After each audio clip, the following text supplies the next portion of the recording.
南韩总统投票结束了后，会甲提前投票的选票做伙来开票。昨暗韩国3间电视台嘛有公布出口民调的结果。今日解破新闻，咱就请吴昕带咱来了解这届的南韩总统的大选。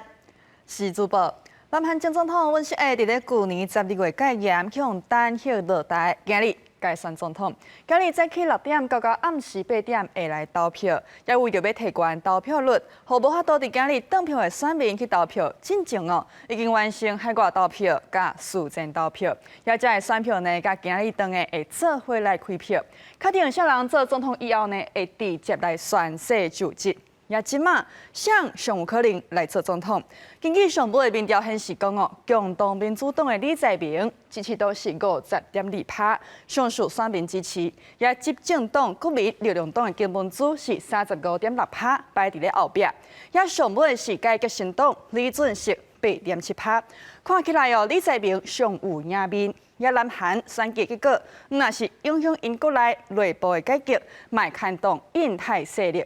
即马上有赢面的李在明，针对台海的局势，伊讲中国甲台湾的国内问题，甲南韩有啥物关系？是安怎要去掠中国？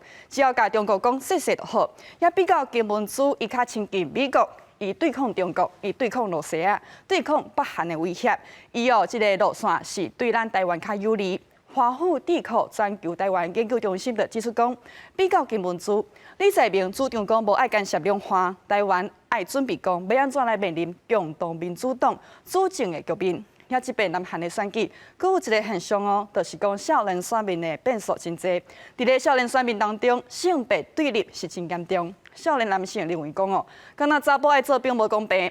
颠倒是女性摕到真侪特权，也这嘛互讲要废除性别平等部的这个李俊锡受到少年男性的支持。南韩到底是谁会入主青瓦台？按算上班伫明仔载透早就会来知影结果。以上就是今日解破新闻，甲时间交等由主播。